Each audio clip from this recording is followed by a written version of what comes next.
Alors, merci d'être venu d'abord. Pour moi, c'est une joie de vous voir et de pouvoir partager les bénédictions que le Seigneur m'a données. J'en ai reçu tellement que je veux les partager pour que toi, tu puisses être béni. Qui d'entre vous a besoin d'être béni par le Seigneur? Et moi, je t'assure qu'aujourd'hui, il va te donner quelque chose de spécial, une bénédiction spéciale. Le thème de la rencontre d'aujourd'hui, c'est être surmonté, la basse auto-estime. Très souvent dans notre vie, nous pouvons avoir eu des expériences négatives. Très souvent, ça vient de notre petite enfance, ça peut être avec nos parents, ça peut être avec à l'école, ça peut être avec quelqu'un qui avait autorité sur notre vie et qui nous a dit tu ne vaux rien, tu es incapable, tu ne feras jamais rien de bon dans ta vie, tu es un imbécile, regarde les autres, ils sont bien mieux que toi. Et des paroles comme ça peuvent s'ancrer dans notre façon de penser et on commence à se dire mais c'est vrai, peut-être que je ne suis pas capable, et on commence à agir de façon non plus libre, parce qu'on est enchaîné par des paroles, par quelque chose qui s'est passé dans notre vie et qui m'empêche de vivre librement. Et nous avons vu une de ces dernières fois que l'arme la plus destructive de l'ennemi que Satan utilise pour nous empêcher de vivre une vie en abondance, c'est la basse auto-estime. Parce que lorsque tu regardes à toi-même et que tu penses que tu n'as pas de valeur, que tu es incapable, ou que tu es incapable de faire certaines choses, tu vas être bloqué et Dieu ne va pas pouvoir réaliser son plan dans ta vie. La chose qui est fondamentale, c'est de se rendre compte que Dieu a une vision pour ta vie. Lorsqu'il t'a créé, comment tu t'appelles?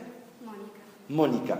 Lorsqu'il t'a créé, Monica, lui, il a fait une personne unique, extraordinaire, et il t'a donné des dons extraordinaires, des dons que d'autres personnes n'ont pas, et avec ce que tu es, lui désire se manifester dans ce monde. Chaque personne, Dieu nous a créés à son image, à sa ressemblance, et Dieu est amour, et chaque personne a un rôle pour transmettre quelque chose de l'amour de Dieu dans ce monde, selon ce que tu es, selon tes dons, selon tes capacités. Et lorsque tu vis en relation avec Dieu et que tu transmets son amour, alors tu vas devenir un canal de l'amour de Dieu et tu vas être heureux. Nous tous, nous voulons être heureux, mais très souvent, on cherche de s'approprier le bonheur d'une façon qui nous empêche vraiment de vivre heureux. Pourquoi? Parce que le bonheur vient de Dieu. Dieu t'a créé, Dieu est un papa, Monica, et il t'aime. Comme un père, une mère de famille, ses enfants, il les aime. Et toi, qui a des enfants ici? Et si tu as des enfants, tu te rends bien compte que tes enfants, toi, tu les aimes, bien au-delà de tes limites. Parfois, tu n'es pas capable d'exprimer cet amour d'une façon significative pour tes enfants. Et eux ne se rendent pas compte de cet amour parce que toi, tu les aimes et tu ne sais pas comment l'exprimer d'une façon qui soit vraiment significative. Et très souvent dans notre vie, ça s'est passé comme ça. Moi, je me rends compte que mon papa, lui, m'aimait beaucoup, mais lui, il exprimait en travaillant beaucoup pour pouvoir avoir la maison, pour pouvoir ne pas avoir de dette, pour pouvoir nous offrir un futur, pour pouvoir payer nos études. Mais moi, je ne le voyais pas tellement à la maison parce qu'il travaillait tout le temps et il ne jouait pas avec moi. Et donc, et aussi, des fois, lui, il m'aimait, il voulait me corriger, mais généralement, pour me corriger, qu'est-ce qu'il faisait? Il soulignait mes erreurs. Et au lieu de m'encourager, et donc sa façon d'exprimer son amour, moi, quand j'étais petit, je ne le ressentais pas, cet amour. Et donc, petit à petit, je pensais à Dieu comme mon papa, donc quelqu'un qui voit tous mes erreurs, qui souligne mes erreurs, et ça m'a vraiment bloqué dans le plan que le Seigneur avait pour ma vie. Dieu a un plan pour ta vie, et lorsqu'il t'a créé avec des capacités extraordinaires pour réaliser ce plan, et lui veut te guider, veut avoir une relation personnelle avec toi, te montrer ce que tu dois faire. Il veut, dans la parole de Dieu, et dans le psaume 37, il dit je te ferai sage, je t'indiquerai la voie à suivre, avec mes yeux fixés sur toi, je te donnerai mon conseil. Ça, c'est une promesse de Dieu, donc, qui veut te rendre sage, donc te donner la sagesse. Et la sagesse, c'est savoir discerner entre ce que Dieu veut et ce que Dieu ne veut pas. Et lui dit, moi, je t'indiquerai la voie à suivre. Avec mes yeux fixés sur toi, je t'indiquerai la voie à suivre. Dieu veut t'accompagner à chaque instant de ta vie. Et comment il l'a fait d'une façon extraordinaire, on le voit dans les Actes des Apôtres, au chapitre 2, verset 17. Qu'est-ce qui s'est passé après que Jésus est monté au ciel? Il avait dit à ses apôtres, attendez à Jérusalem jusqu'à ce que vous soyez revêtus de la puissance d'en haut, et alors vous allez devenir mes témoins à Jérusalem et dans la Judée jusqu'aux extrêmes confins de la terre. Et le jour de Pentecôte, après 10 jours d'attente et de prière, vous imaginez les apôtres avec les disciples, donc ils étaient 120, à prier pendant 10 jours. Pas pendant 10 minutes ou nous, généralement, du moins, je sens que j'étais déjà bien prié. Pendant 10 jours. Pourquoi ils ont continué pendant 10 jours? Parce qu'ils savaient que cette promesse, la réalisation de cette promesse, c'était nécessaire pour pouvoir vivre une vie de communion avec Dieu. Le Saint-Esprit, Jésus a dit, le Saint-Esprit viendra et sera un autre consolateur. Il sera avec vous, comme moi j'étais avec vous, et il fera sa demeure en vous. Il viendra et sera avec vous partout où vous allez. Lui va être avec vous et va vous guider, va vous montrer ce que vous devez faire. Comme moi j'étais avec vous et je marchais sur les rues, dans les chemins de Galilée, dans les rues de Capharnaüm, et comme moi je vous ai montré le plan d'amour du Père pour votre vie. Maintenant, moi je m'en vais, mais le Père vous donnera son Saint-Esprit. Et lui viendra et fera sa demeure en vous et vous accompagnera. Et alors vous pourrez faire l'expérience que Dieu est avec vous à chaque instant. Que Dieu vous guide et que Dieu vous guide dans ces chemins pour que tu puisses réaliser la plénitude pour laquelle Dieu t'a créé. Amen. Tu le désires. Si vous êtes d'accord avec ce que je vous dis, vous pouvez dire Amen. Comme ça, je sais que vous avez compris, parce que sinon, s'il n'y a aucune réaction, peut-être qu'ils ne comprennent pas, alors il faut que je leur explique de façon un peu meilleure. Moi, je me rends bien compte, parce que ça a été mon expérience dans l'église, que moi, j'allais à l'église, et le prêtre, ce qu'il disait, ça ne me touchait pas du tout. Et donc, moi, ce que j'ai demandé au Seigneur, c'est que Dieu, que je sois prêtre, donne-moi d'être compréhensible et d'aider les personnes à comprendre ce que toi tu désires pour leur vie.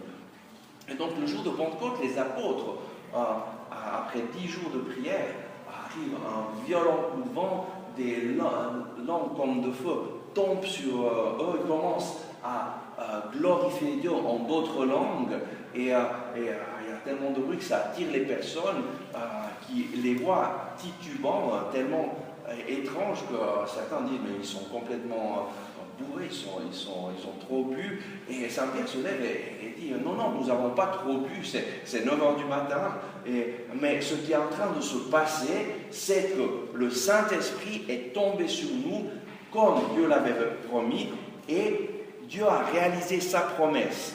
Et au verset 17, cette promesse, c'est qu'il se fera dans les derniers jours, dit Dieu, que je répandrai de mon esprit sur toute chair. Alors, vos fils et vos filles prophétiseront. Vos jeunes gens auront des visions et vos vieillards des songes. Et moi, sur mes serviteurs et sur mes servantes, je répandrai mon esprit. Et je ferai paraître des prodiges là-haut dans le ciel et des signes ici-bas sur la terre. Dieu a réalisé cette promesse de venir avec son Saint-Esprit pour nous donner des visions. Mais quoi, des visions? C'est pas que tu vois Dieu. Non, une vision de son projet pour ta vie, pour que tu saches ce pourquoi tu as été créé, pour que tu fasses l'expérience que lui est avec toi, qu'il t'accompagne, et que tu saches comment cheminer avec lui. Et Dieu a un rêve pour ta vie. Quand il t'a créé, et c'est bien différent de nos parents, parce que nos parents, ce n'est pas eux qui nous ont créés. Parfois, nos parents ont un rêve pour notre vie, mais qui ne correspond pas toujours à ce que Dieu veut. Parce qu'un parent voudrait que son enfant soit docteur, soit avocat, mais Dieu, lui, quand il t'a créé pour un certain plan. Et il veut t'accompagner et te montrer ce plan pour que tu puisses vivre une vie réalisée. Et donc, le Saint-Esprit, qu'est-ce qu'il fait quand il vient? Il vient pour révéler ce plan. Jérémie, le prophète Jérémie, au chapitre 29, versets 11 à 14, il est en train de parler au peuple d'Israël, et au peuple d'Israël qui avait abandonné Dieu et qui était en exil. Et à travers le prophète Jérémie, il écrit une lettre aux exilés à Babylone qui étaient désespérés parce qu'ils avaient tout perdu. Ils avaient perdu le temple à Jérusalem qui avait été détruit, ils avaient perdu toute leur certitude. Et la seule chose à laquelle ils s'agrappaient, c'était la parole de Dieu. Et Dieu envoie le prophète Jérémie qui leur dit: je vous visiterai et je réaliserai pour vous ma promesse de bonheur, dit le Seigneur.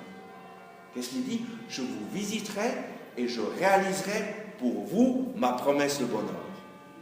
Ça, c'est la première chose qu'un père désire pour ses enfants. Les visiter et réaliser sa promesse de bonheur. Et ça, c'est une promesse que le Seigneur te donne. Et il veut te donner cette vision de ta vie où lui veut réaliser dans ta vie une promesse de bonheur. Et qu'est-ce qu'il dit? Car je sais, moi, les desseins que je forme pour vous. Dieu a des desseins pour ta vie. Et lui, il les connaît et il dit, ce sont des desseins de paix et non de malheur. Est-ce que vous pouvez dire paix et non malheur? Le Seigneur a pour toi des desseins de paix et non de malheur, Monica. Ah, c'est pas beau ça? C'est super. Le Seigneur Lucienne, a pour toi des desseins de paix et non de malheur. Comment tu t'appelles? André. Dieu a pour toi des desseins de paix et non de malheur. Son désir, ce n'est pas que nous souffrions. Son désir, ce n'est pas que nous vivions dans le malheur, que nous vivions accablés dans la tristesse, dans la dépression. Lui a des desseins de paix et non de malheur. Et il continue en disant, pour vous donner un avenir et une espérance. Dieu veut te donner un avenir et une espérance. Et lui sait quels sont ses desseins. Toi, tu me diras, oui, lui sait, et alors? Et à quoi ça me sert de savoir que Dieu sait, si moi je ne le sais pas? Et lui, il dit, comment est-ce que tu fais pour pouvoir connaître ces projets? Et Dieu continue en disant, vous m'invoquerez et vous viendrez. Vous me prierez et je vous écouterai. Vous me chercherez et vous me trouverez. Est-ce qu'on peut répéter ça? Vous me chercherez et vous me trouverez, car vous me rechercherez de tout votre cœur et je me laisserai trouver par vous, oracle du Seigneur. Vous m'invoquerez, vous viendrez vers moi, et je me laisserai trouver par vous, parce que vous me rechercherez de tout votre cœur. Et ça, c'est une promesse. Lorsque tu cherches Dieu de tout ton cœur, et que tu manifestes cette recherche de façon concrète, selon le plan de Dieu, lui se manifestera. Comment rechercher le Seigneur? La première chose, si tu veux trouver le Seigneur, c'est ce petit livre, la Bible.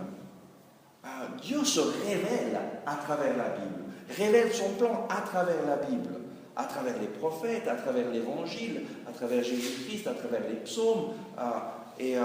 C'est clair que si tu ne lis pas la Bible, je ne sais pas comment tu vas pouvoir connaître les projets de Dieu pour ta vie. Pourquoi? Parce que la Bible, c'est Dieu qui nous parle. C'est Dieu qui t'enseigne son langage. C'est Dieu qui se communique à nous. Et peut-être tu n'as jamais fait l'expérience que Dieu se communique à toi. Moi, jusqu'à l'âge de 22 ans, je n'avais jamais eu l'expérience que Dieu se communique à moi.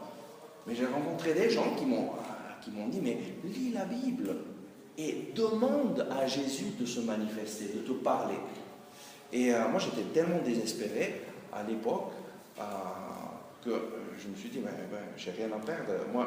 Et j'ai commencé à lire la Bible et à dire, Seigneur Jésus, moi je veux te rencontrer. Si vraiment tu existes, si tu es vivant, si tu es ressuscité comme les gens disent, alors manifeste-toi, montre-moi qui tu es et montre-moi ton plan d'amour pour ma vie. Et tous les jours, j'ai commencé à lire la Bible, à consacrer 1 heure par jour à lire la Bible et à lire le Nouveau Testament. Heureusement, j'avais seulement le Nouveau Testament et les psaumes, comme ça, je ne me suis pas...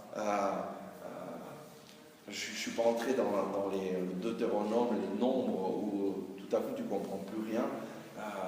C'est clair que pour commencer à lire la Bible, commence avec ce qui est nouveau, le Nouveau Testament. Et commence avec Jésus, commence avec les psaumes. Et ça va t'aider. Et tu auras du goût à lire la Bible. Et plus je lisais, plus j'avais du goût. Et il me semblait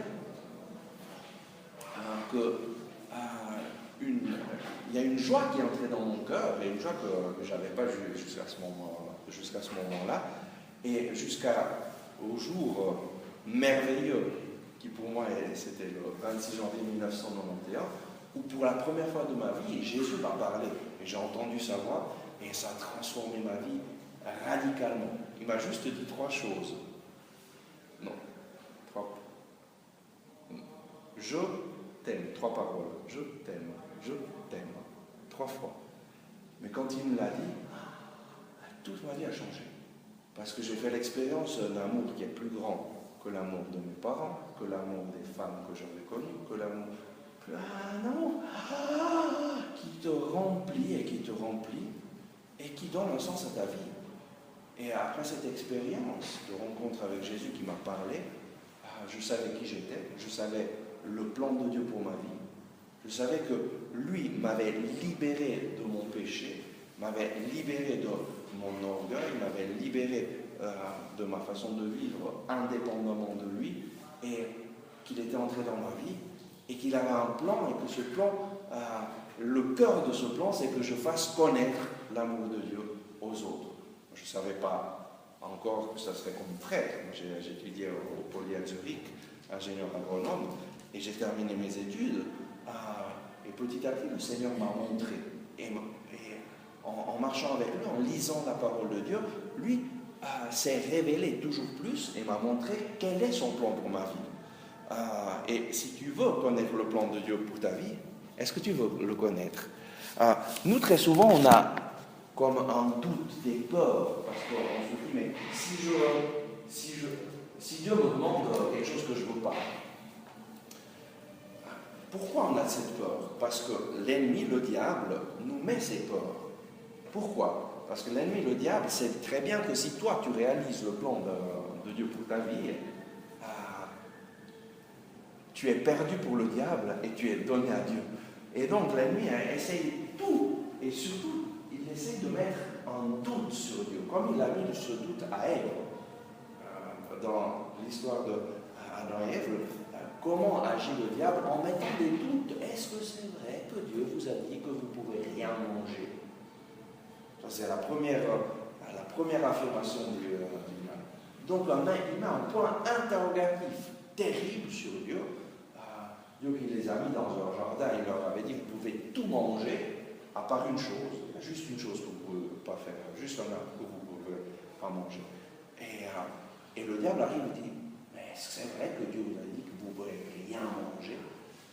Et quand Ève commence à dialoguer, le diable trouve le point d'entrée, et à un certain moment, Ève dit, mais non, si on peut manger tout, mais il y a juste une chose qu'on ne peut pas faire, on ne peut pas manger le fruit de l'arbre du bien et du mal, on ne peut pas décider, en d'autres paroles, concrètement. On ne peut pas décider nous-mêmes ce qui est bien et ce qui est mal. Dieu, c'est lui qui se réserve ce privilège. Et le diable dit, quoi? Mais t'es toc, mais tu ne te rends pas compte. Tu ne sais pas pourquoi Dieu ne veut pas que tu choisisses, tu décides toi ce qui est bien et ce qui est mal. C'est parce que ça, si tu le fais, tu seras comme Dieu. Tu n'auras plus besoin de lui. Tu n'auras aucune autorité au-dessus de toi. Et tu seras comme Dieu. Tu seras libre. Tu seras heureuse. Et tu ne vas pas mourir. Dieu t'a menti. C'est un menteur. Et nous, qu'est-ce qu'on fait? On croit au mensonge du diable. On croit que Dieu, c'est un menteur. On croit que Dieu, quand il nous dit que ses projets sont de paix et non de malheur, que son plan est extraordinaire, Dieu nous dit ça, et nous on croit à l'ennemi qui nous dit, mais Dieu va demander quelque chose qui ne va pas être bon pour toi. Et alors il nous met ce doute. Et donc, que faire pour vaincre ce doute? Faire un saut dans la foi. Et le saut dans la foi, c'est te mettre dans les mains de Dieu. Faire confiance à ce que lui te dit à travers sa parole. Faire confiance à ce que lui nous a révélé et faire confiance aux témoignages des apôtres, des personnes qui l'ont rencontré, parce que c'est clair que jusqu'à ce que tu fasses le saut dans la foi, rien ne va se passer. Moi, j'ai rencontré Jésus quand j'ai fait ce saut et je le dis, mon Seigneur, si vraiment tu existes, si vraiment tu as un plan pour ma vie, me voici. Je renonce à mes plans, je me remets entre tes mains, mais montre-moi ce que tu désires. Et là, il s'est manifesté. Et aujourd'hui, le Seigneur veut te dire que lui a un plan pour ta vie et veut te le révéler. Dans le livre des Proverbes, au chapitre 29, verset 18, le Seigneur dit « Mon peuple meurt par manque de vision. » Mon peuple meurt parce qu'il n'a pas... Il lui manque la vision. Il manque la vision de mon plan. Et alors, qu'est-ce qu'on fait? On s'aggrappe à quoi? À ce qu'on voit. Seulement aux choses matérielles. Et alors, on vit seulement en fonction du matériel. Et c'est clair que moi, je te vois. Et donc, c'est plus simple d'aimer une personne que je vois que d'aimer une personne que je ne vois pas. C'est plus simple de m'aggrapper à des sécurités que je vois qu'à une sécurité que je ne vois pas. C'est plus simple de faire de moi mon Dieu que d'accueillir un Dieu qui a un plan, mais que je dois découvrir. Un Dieu qui désire que j'apprenne à marcher avec lui, à l'écouter. Mais quand tu commences à écouter sa voix, quand tu commences à te mettre à son écoute, tu vas voir que lui agit d'une façon extraordinaire et d'une façon qui va bien au-delà de ce que tu peux penser ou imaginer. Parce que lui est Dieu, il a un plan de salut pour toute l'humanité, il a un plan de salut pour ta vie. Et lorsque tu te donnes à lui, lui commencera à faire des choses que toi tu ne peux pas faire. Et pour moi, ça a été une chose extraordinaire de voir qu'en cheminant avec lui, une des premières interventions puissantes que j'ai eues dans ma vie, j'ai commencé à parler de Jésus à tout le monde. Je n'avais jamais parlé de Jésus à personne. Pour moi, la parole de Jésus, c'était pour les enfants, jusqu'à 22 ans. Et après l'avoir rencontré, Jésus, j'ai commencé à parler de lui à tout le monde, essayer de voir, mais qui connaît Jésus? Et j'ai commencé à prier. Étant catholique, moi j'avais cette mentalité, les catholiques c'est les bons, les protestants c'est les mauvais. Et le jour après que j'ai rencontré Jésus, je suis arrivé au Poly à Zurich, et je regarde les autres étudiants, je me dis, mais qui connaît Jésus ici? Et je commence à parler, et je me suis rendu compte qu'il y avait des protestants qui connaissaient Jésus, et des catholiques qui ne connaissaient pas Jésus. Et j'ai commencé à prier avec des protestants, à avoir des expériences de prière qui ont transformé ma vie. Et je me suis rendu compte, ce que maintenant le pape François dit, mais si on attend que les théologiens se mettent d'accord pour faire l'unité, on attendra la fin du monde. Et l'unité arrivera après le retour de Jésus. Mais ce que le Seigneur nous demande, c'est de nous mettre ensemble avec les personnes que le Seigneur a mis autour de nous, qui sont d'autres confessions religieuses, et d'avoir le courage de prier ensemble, de se connaître, de parler. Et ça, pour moi, c'était une conséquence directe de la rencontre avec Jésus. Et c'est quelque chose qui ne venait pas de moi. Pourquoi? Parce que lorsque tu accueilles le Seigneur, lui commence à changer ta vie, commence à te guider, commence à te montrer la voie à suivre. Ensuite, une expérience extraordinaire que j'ai faite, moi, à Zurich, il y avait plein de problèmes avec la drogue, et donc moi j'ai été donner un coup de main dans le centre qui accueille des drogués, et j'ai vu sous mes yeux la puissance du Seigneur qui a... je me rappellerai toujours ce jour-là, c'était la nuit, je faisais j'étais durant la nuit pour avoir une présence, et là, et j'étais dans la cuisine, et une fille, Gabi, arrive, donc ça faisait 2 ans qu'elle était dans l'héroïne. Quand elle se droguait, elle se griffait tout le visage, donc son visage était complètement plein de griffes, vraiment défiguré. Et elle arrive énervée, elle commence avec des jurons et tout. Et moi je dis, mais Seigneur, qu'est-ce que je peux faire pour elle? Et le Seigneur me parle et me dit, va vers elle et pose ta main sur son épaule et parle-lui de moi. Qu'est-ce que je fais? Et je mets la main sur son épaule, je lui dis, sans que ça va pas très bien. Moi je connais quelqu'un qui peut t'aider. Va me dire Jésus.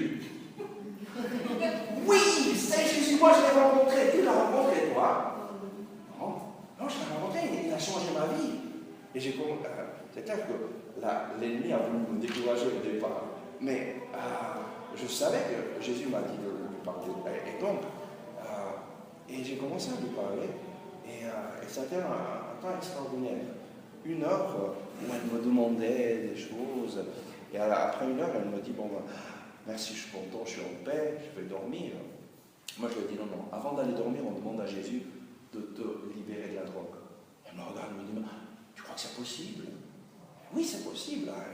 Il m'a libéré de mes angoisses, il m'a libéré de la dépression, et donc il peut te libérer. Lui, il n'est pas limité. Alors, est-ce que tu vois? Alors, je l'ai guidé dans une prière pour accueillir Jésus dans sa vie, et ensuite pour demander à Jésus de la libérer. Et ensuite, je lui ai dit, fais une prière. Quand elle a commencé à prier, moi j'ai commencé à pleurer parce qu'elle a fait la plus belle confession que j'ai jamais entendue. Et demandant pardon au Seigneur pour tout le mal qu'elle avait fait à ses parents, etc. Et ensuite, elle a été dormir. Moi, je suis rentré chez moi en demandant Seigneur, soutiens là. Et ce qui s'est passé, le lendemain matin, elle s'est réveillée. Elle a été chez les responsables du centre. Elle a dit, moi, je veux arrêter la drogue. Aidez-moi. Je suis prête à faire une cure, mais aidez-moi. Et qu'est-ce qui s'est passé? Le Seigneur a agi dans son cœur d'une façon extraordinaire. Pourquoi? Parce que lui aime faire des choses comme ça. Et il peut le faire à travers toi. Parce que je ne suis pas très différent des autres, je ne suis pas un super-homme, je suis simplement une personne qui a décidé. Seigneur, moi je veux faire ta volonté. Et je veux connaître ton plan pour ma vie. Amen. Est-ce que toi tu veux connaître le plan de Dieu pour ta vie? sans vision, le peuple meurt. Et donc, tu ne sais pas pourquoi tu vis, tu ne sais pas où tu vas. Et si tu as une vision tordue de ta vie, une vision, par exemple, une auto-estime basse, tu ne te rends pas compte de ce que Dieu veut pour ta vie. Et tu vas te détruire toi-même. Et tous les désirs de Dieu, la vision de Dieu, les rêves de Dieu ne peuvent pas se réaliser. Son plan ne se réalise pas dans ta vie. Et il y a beaucoup de personnes qui ne réalisent pas le plan de Dieu dans leur vie. Pourquoi? Parce qu'ils n'ont aucune vision. Et c'est clair, si je ne lis pas la parole de Dieu, si je ne lui demande pas de se révéler, comment est-ce que je peux connaître la volonté de Dieu? C'est impossible. Mais le Seigneur te dit, aujourd'hui, tu peux faire un pas vers moi et je ne te décevrai pas. Amen. Amen. Et vous savez que Marie avait une auto-estime extraordinaire. Vous le voyez dans le Magnificat. Mon âme exalte le Seigneur et mon esprit exulte en Dieu mon Sauveur. Il s'est penché sur son humble servante. Toutes les générations me diront bienheureuse. Elle se rendait compte que Dieu était en train de faire quelque chose qui allait bien au-delà et qu'elle dépendait de Dieu. Et elle, sa grandeur de Marie, c'est d'avoir dit oui au plan du Seigneur. C'est pour ça que nous l'admirons et que nous voulons suivre son exemple. Et donc, elle, quand l'ange Gabriel lui est apparu, c'est pas qu'elle a compris tout, non, mais elle accueille le plan de Dieu et s'est laissée guider. Et pour comprendre l'importance d'avoir une vision, on va prendre le livre des Nombres au chapitre 13, versets 25 à 33. Et là, c'est une histoire assez connue, le livre des Nombres, c'est le Seigneur qui avait libéré le peuple d'Israël de l'esclavage d'Égypte, l'amène dans le désert, et après avoir passé un peu de temps dans le désert, après avoir déjà vu la mer Rouge s'ouvrir, tous les 10 plaies d'Égypte, avoir vu l'eau jaillir du rocher, la manne, donc des interventions extraordinaires de Dieu, ils arrivent devant la terre promise et Moïse envoie 12 espions qui vont visiter la terre promise pour pouvoir avoir une vision. Parce que si tu veux faire une bataille pour entrer dans la terre promise, tu dois savoir un peu qu'est-ce qui t'attend. Et alors, il envoie ces hommes en reconnaissance à Canaan. Et donc, Moïse les envoya reconnaître le pays de Canaan. Montez au Negev, montez ensuite dans la montagne, voyez ce qu'est ce pays, ce qu'est le peuple qui l'habite, fort ou faible, clairsemé ou nombreux, ce qu'est le pays où il habite, bon ou mauvais, ce que sont les villes où il habite, camps et villes fortifiées. Voyez ce qu'est le pays, fertile ou pauvre, boisé ou non, ayez bon courage et prenez des produits du pays. Et donc, eux partent, vont disons, comme espions pour voir comment est ce pays, et ils arrivent dans une vallée, le Val d'Escol, ils y coupent un sarment et une grappe de raisin qu'ils emportèrent à deux. C'était tellement extraordinaire qu'ils avaient besoin de 2 personnes pour porter une grappe de raisin. Et ça, c'est pour dire l'abondance de ce lieu. Ensuite, ils apportèrent des grenades, des figues, et ils appellent ce lieu Escol à cause de la grappe qu'avaient coupé les Israélites. Et au bout de 42 jours, ils reviennent de cette reconnaissance.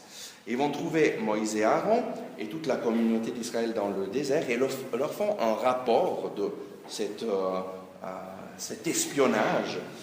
Et ils leur montrent tous les produits du pays. Et alors tous les gens se réjouissent. C'est extraordinaire. vraiment, on a passé dans le désert, maintenant on va pouvoir entrer dans un pays où ruisselle le lait et le miel. Et leurs filles font ce récit. Nous sommes allés dans le pays où tu nous as envoyés. En vérité, il ruisselle de lait et de miel. En voici les produits. En vérité, ça c'est vrai. C'est vrai ce que Dieu nous avait promis. Il ruisselle de lait et de miel. C'est un pays extraordinaire. Et quelques-uns commencent à dire, mais il y a quand même un problème. Le peuple qui l'habite est puissant. Les villes sont fortifiées, très grandes. Nous avons même vu des descendants d'Anak, les Amalécites, qui occupent le Negev. Il y a des gens terribles qui habitent là. Et ça sera difficile.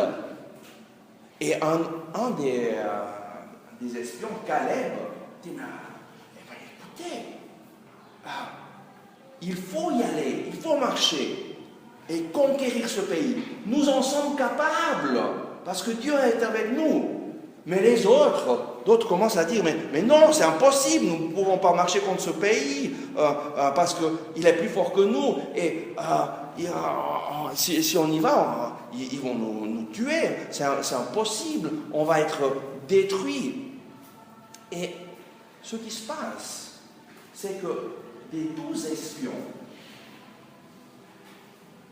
2, et seulement 2, disons tous, disent, le pays est beau, c'est extraordinaire, mais ensuite, 10 disent, mais on n'arrivera pas à le conquérir, c'est impossible, parce que il y a plein, il y a des géants qui y sont, il y a des gens qui sont forts, qui sont plus forts que nous, et ils commencent à décrier. Et donc, ils se mirent à décrier devant les Israélites le pays qu'ils avaient été reconnaître. Et ces 10 personnes, ces 10 espions disent, le pays que nous sommes allés reconnaître est un pays qui dévore ses habitants. Tout ce que nous avons vu sont des hommes de haute taille. Nous y avons aussi vu des géants, des fils d'Anak, descendants des géants. Nous nous faisions l'effet de sauterelles. Et c'est bien ainsi l'effet que nous leur faisions. Et donc, on avait l'air d'être des sauterelles devant eux. Eux nous voyaient comme des sauterelles. Et donc, eux savent que nous sommes seulement des sauterelles. Nous sommes incapables. Ils n'ont pas peur de nous. Et nous, on a peur. Et il faut que tous vous ayez peur. Parce que si on va rentrer dans ce pays, ils vont nous détruire. Mais non, Moïse, t'es un sadique. Pourquoi tu nous as libérés d'Égypte? Pour qu'on aille mourir dans ce pays. Et alors, toute la communauté éleva la voix et commence à pousser des cris. Et cette nuit-là, le peuple pleura. Et commence à dire à Moïse, donc tous les Israélites commencent à murmurer contre Moïse et contre Aaron et leur disent, mais que nous sommes morts au pays d'Égypte. Pourquoi est-ce que nous ne sommes pas morts, du moins dans ce désert? Pourquoi est-ce que Dieu va nous faire tomber sous l'épée? Pourquoi est-ce qu'il va nous livrer en butin à ces gens qui vivent dans la terre promise? C'est mieux de retourner en Égypte. Alors, choisissons un autre chef. On repart en Égypte. Moïse, on ne veut plus te suivre. Et ces 10 personnes ont réussi à influencer tout le peuple d'Israël. Ont réussi à couper les jambes, à leur couper le moral. Et devant toute la communauté, Moïse et Aaron tombent la face contre terre. Mais de tout ce qui avait été des 12 personnes, 2 personnes, Josué fils de Nun et Caleb fils de Yephuné, déchirent leurs vêtements et disent à la communauté d'Israël, le pays que nous sommes allés reconnaître est bon, c'est un très bon pays. Yahvé nous est favorable, il nous fera entrer dans ce pays et il nous le donnera. C'est un pays qui ruisselle de lait et de miel. Ne regardez pas contre Yahvé, n'ayez pas peur, car du peuple de ce pays, nous ne ferons qu'une bouchée. Leur ombre protectrice les a quittés, tandis que Yahvé est avec nous. N'ayez donc pas peur. Et là, on voit que la perception de la réalité a été complètement différente entre ces deux, Josué et Caleb, et les autres. Les autres regardaient les problèmes comme des montagnes. Et donc, ils pensent, je suis une sauterelle, on est des sauterelles devant ces gens, et c'est bien l'effet qu'on leur faisait. Et donc, ils commencent à attribuer leur peur, leur vision d'eux-mêmes négative, leur auto-estime basse. Ils commencent à dire, mais tout le monde pense comme ça. Tout le monde. Et ces gens du pays, ils pensent comme ça, que nous sommes incapables et on va mourir. Et Caleb et Josué, eux, avaient une juste estime d'eux-mêmes. Et voient la réalité, et voient aussi le Seigneur qui leur avait promis d'entrer dans le pays. Et donc, leur rapport est complètement différent. Et le rapport des 10 autres, c'est « Nous ne sommes pas capables, nous n'allons pas pouvoir entrer ». Et le rapport de Josué et Caleb, c'est « Nous sommes capables ». Alors, on va faire un essai maintenant. Donc, j'ai besoin de Josué et Caleb. Alors, on va prendre, toi tu es Josué, tu peux te lever, et on va mettre Caleb avec... et de l'autre côté, on va avoir besoin de 10 autres... Alors, vous mettez ici. Et de l'autre côté, j'ai besoin de 10 autres personnes. 1, 2, 3, 4, 5, 6, 7, 8, 9, 10. Donc, vous mettez tout cela ici. Si vous pouvez... Ok. Alors, et donc, vous vous mettez en face, donc face à face. Donc, 2 et 10. Et alors,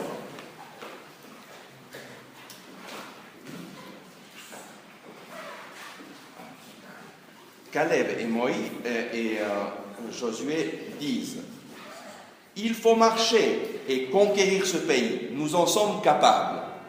Il faut marcher et conquérir ce pays, nous en sommes capables. Vous répétez encore. Il faut marcher et conquérir ce pays, car nous en sommes capables. Vous devez les convaincre. Oui. Il faut marcher. Il faut marcher et conquérir le pays, car nous sommes capables.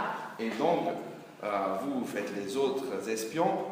Nous ne pouvons pas marcher. Nous ne pouvons pas marcher. Vous répétez. Nous ne pouvons pas marcher. Vous devez les convaincre. Non, nous ne pouvons pas marcher. Et vous devez faire comme ils ont fait. Nous ne pouvons pas marcher. C'est quelque chose d'existentiel. Vous avez peur de mourir et donc vous devez les convaincre que si vous... Alors, non, c'est votre tour. Nous ne pouvons pas marcher. Mais bon, comme il s'énervait, alors il faut le répéter. Nous ne pouvons pas marcher, nous ne pouvons pas marcher, jusqu'à ce qu'ils soient convaincus. Nous ne pouvons pas marcher. Mais un peu ensemble. Parce que, nous ne pouvons pas marcher. Nous ne pouvons pas marcher. Nous ne pouvons pas marcher. Nous ne pouvons pas marcher. Eh oui. Mais vous n'êtes pas... Eh oui, nous sommes capables. Alors, écoutez, on fait quelque chose de sérieux. Vous devez les convaincre. Là, vous allez convaincre personne. Vous devez leur convaincre en disant, nous ne pouvons pas marcher, mais ensemble, qu'ils entendent, qu'ils sachent. Et il faut y aller.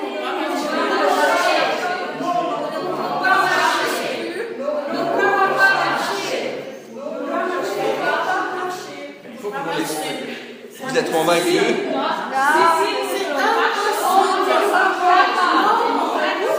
aller conquérir ce pays parce que nous avons des forces.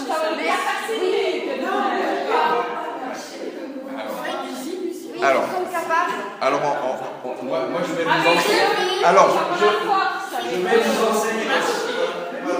Je vois que vous n'avez aucune conviction. Alors, je vais vous mettre avec vous. Et alors, ensemble, on va dire. Nous ne pouvons pas marcher. Nous ne pouvons pas marcher. Nous ne pouvons pas marcher. Plus fort, plus fort. Nous ne pouvons pas marcher. Nous ne pouvons pas marcher. Nous ne pouvons pas marcher. Continuez. Moi, je suis là juste pour vous aider, mais jusqu'à ce que vous arriviez à faire ça, il faut qu'ils soient convaincus. Mais moi, je veux vous faire vivre ce que les gens ont vécu. Mais vous vous rendez compte, 10 personnes ont réussi à convaincre tout le peuple que Dieu leur avait menti. Et donc, vous devez essayer, mettez-vous dans les... Là, et vous devez convaincre que Dieu a menti. Nous ne pouvons pas marcher, mais c'est une question de vie ou de mort. C'est pas une... Bon, alors, on y va? Nous ne pouvons pas marcher. Nous ne pouvons pas marcher. Nous ne pouvons pas marcher. Nous ne pouvons pas marcher. Parfait, parfait, parfait. Et maintenant, Nous ne pouvons pas marcher. Et maintenant, vous allez dire, il faut marcher et conquérir le pays. Il faut marcher et conquérir le pays. Nous en sommes capables avec le Seigneur. Bien. Maintenant, ensemble, on va voir qui parle le plus fort. Et on va voir qui réussit à convaincre les gens. À 3, vous allez essayer de les convaincre et vous allez essayer de les convaincre. 1, 2, 3. Nous pouvons marcher.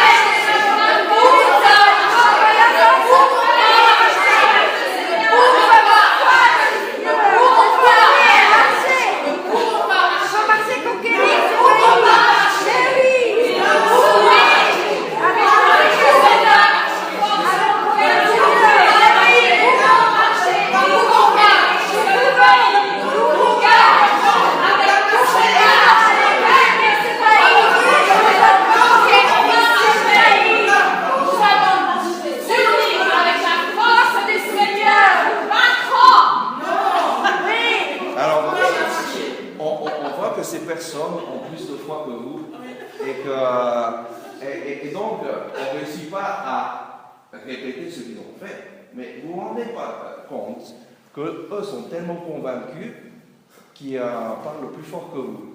Mais ce n'est pas ce qui s'est passé dans la Bible. Dans la Bible, les 10 ont parlé tellement fort que tous ont décidé de suivre les 10. Dans cette situation, moi je vous applaudis parce que c'est clair qu'on va suivre plus ce que vous avez dit. Okay. Vous pouvez vous asseoir. Et vous pouvez applaudir le Seigneur.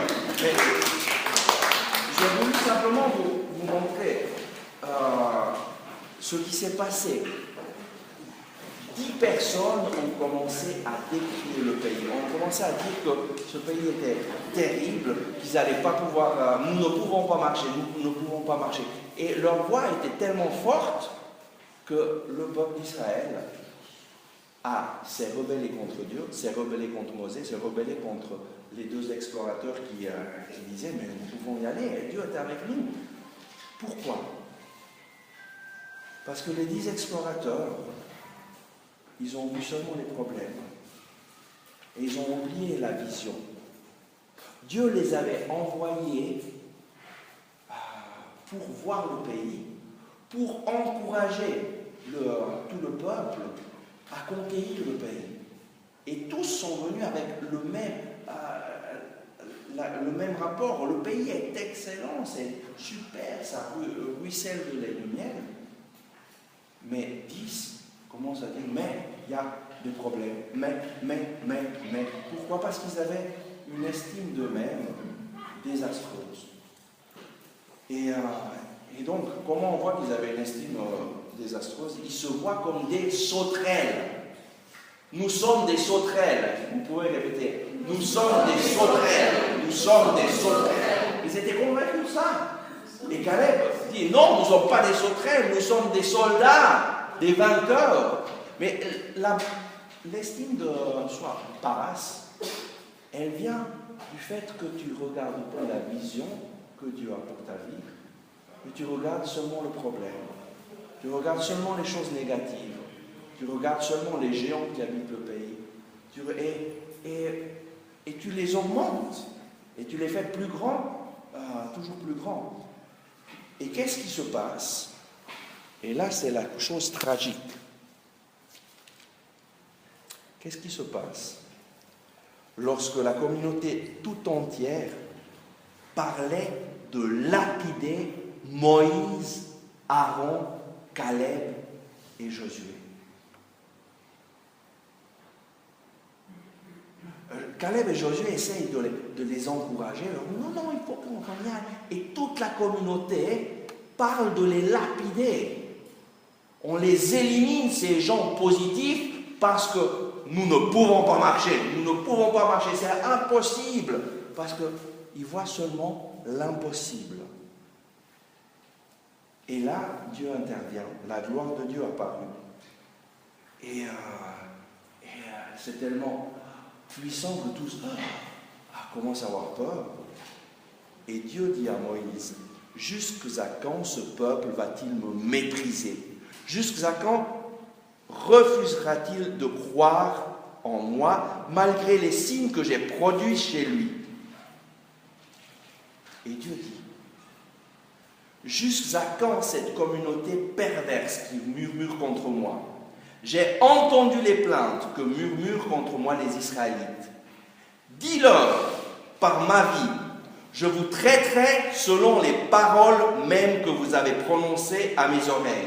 Est-ce que vous pouvez répéter ça? Je vous traiterai selon les paroles mêmes que vous avez prononcées à mes oreilles. Et qu'est-ce qu'ils avaient dit? Que nous sommes morts en Égypte. Pourquoi Yahvé nous mène-t-il dans ce pays pour nous faire tomber sous l'épée? Que nous sommes morts, du moins dans le désert. Et Dieu leur dit, ok, vous avez proclamé ça, je vais vous traiter comme ça. Vos cadavres tomberont dans ce désert. Vous tous les recensez. Vous tous qu'on a dénombrés depuis l'âge de 20 ans et au-dessus, vous qui avez murmuré contre moi. Dieu nous traite selon les paroles que nous proclamons. Et c'est clair que si nous n'avons pas le rêve de Dieu, la vision de Dieu devant nous, et que nous commençons à répéter intérieurement des images négatives de nous-mêmes, nous sommes en train de détruire notre vie, de détruire les plans de Dieu. Nous sommes en train de collaborer avec l'ennemi, le diable, qui veut détruire notre vie. Et ce qui fait la différence, c'est ce qui sort de ta bouche. Qu'est-ce que tu dis de ta vie? Qu'est-ce que tu proclames de ta vie? Dieu dit, moi je vous traiterai selon ce que vous avez dit. Et eux, ils avaient dit, Seigneur, on meurt dans le désert, on ne peut pas entrer. Et Dieu leur dit, voilà, moi je vous ai offert d'entrer, vous avez dit, c'est mieux qu'on meurt dans le désert, vous allez mourir dans le désert. Et quand moi, je proclame, quand toi tu proclames des choses négatives sur toi-même, je suis incapable, j'arriverai jamais à rien faire de bon, c'est clair que la racine, c'est ce que quelqu'un t'a dit, mais si toi, tu l'accueilles et que tu commences à le proclamer, à te convaincre de ça, tu vas perdre complètement la vision de Dieu et le plan de Dieu ne se réalisera pas dans ta vie. Alors, comment faire? Nous avons besoin d'apprendre à rêver les plans de Dieu. Comment? En lisant la parole de Dieu, en accueillant ses promesses. La parole de Dieu est pleine de promesses. Et Dieu avait promis, moi, je vous amène dans la terre promise où ruisselle le lait, le miel. Ils ont été la voir, ils retournent et ils disent, c'est vrai, ça ruisselle de lait et de miel, mais on n'arrive pas. Nous ne pouvons pas marcher parce qu'ils sont plus forts que nous. Et nous sommes comme... Nous nous sentions comme des sauterelles. Nous nous sentions comme des sauterelles. Et si toi, tu répètes, moi je me sens comme une sauterelle, je suis nul, je suis incapable, je suis déprimé, je suis malade, tu proclames ta condamnation. Tu collabores avec l'ennemi, avec le diable, pour détruire ta vie. Et il y a beaucoup de gens qui font ça. au lieu de collaborer avec ce que Dieu dit, au lieu de proclamer la parole de Dieu pour leur vie, qu'est-ce qu'ils proclament? Ils proclament la malédiction de Satan sur leur vie. Et on la répète, et on pense. Et alors tu commences à imaginer le malheur, à imaginer tout ce qui va se passer de mal dans ta vie, et pauvre que je suis, et si ça va se passer ça, moi je suis incapable. Et on ne se rend même pas compte qu'on est tombé dans les griffes de l'ennemi. Et personne, l'ennemi ne peut pas t'obliger de dire je suis une sauterelle. C'est toi qui le dis. Si quelqu'un t'a dit tu es une sauterelle, tu es un incapable, c'est quelqu'un d'autre qui te l'a dit. Mais si toi, tu commences à le proclamer, à le penser, c'est toi qui programmes ta vie pour ça. Et Dieu dit, je te traiterai selon ce que tu as proclamé. Ce qui sort de notre bouche, c'est fondamental. L'ennemi veut détruire notre vie. Comment? Il touche nos pensées, et ensuite nous fait passer à l'action en commençant à parler négativement de nous-mêmes. Et Dieu te demande simplement, prends ma parole, accueille mes promesses, laisse-moi te parler et commence à rêver mes rêves pour ta vie. Lui a un plan pour ta vie et lui seul peut te le révéler. Et ça, c'est un choix que chaque personne a. Tu peux décider, Seigneur, moi je veux connaître ta volonté, parle-moi. Et commencer à lire la Bible. Et chaque fois qu'une promesse te touche, tu vas la répéter. Moi, la promesse qui a touché ma vie et qui a transformé ma vie, c'est une invitation de Saint Paul. Soyez toujours joyeux, priez sans cesse en toutes circonstances, rendez grâce à Dieu, car c'est là la volonté de Dieu pour vous dans le Christ Jésus. 1 Thessaloniciens 5, 16, 18. Et donc, depuis l'âge de 22 ans, j'ai décidé de rendre grâce à Dieu en toutes circonstances. Et de le remercier, de le remercier, de le remercier. Et en le remerciant, la joie est entrée dans mon cœur, et ça fait 25 ans de joie. Et petit à petit, le Seigneur se révèle. Et lui veut que toi, tu accueilles sa parole, que tu répètes les paroles qui t'encouragent, la parole de Dieu, et que tu la répètes jusqu'à ce que ça devient partie de ta vie. Pourquoi? Parce que jusqu'à maintenant, tu as répété dans ton esprit plein de choses négatives et tu les as répétées, et nous sommes faits comme ça. Dieu nous a créés avec des habitudes. Et donc, tu prends une habitude qui va orienter ta vie. Si ton habitude, c'est de penser négativement de toi-même, de parler négativement de toi-même, qu'est-ce que tu vas faire? Tu vas t'orienter vers ce que tu penses, vers ce que tu dis. Comment changer? Tu vas devoir simplement remplacer ça. Et comment? En prenant la parole de Dieu, en prenant des promesses de Dieu et en les répétant. Et il y a plein de gens qui me disent, mais moi, je n'ai pas l'envie de répéter. Tu n'as pas l'envie. Mais tu le fais tout le temps avec les choses négatives. Tu te complais à répéter des choses négatives sur toi-même. Pourquoi? Parce que le diable t'a enfermé dans une façon de faire qui t'empêche de vivre la plénitude de Dieu. Et aujourd'hui, le Seigneur te dit, je suis venu pour te rendre libre.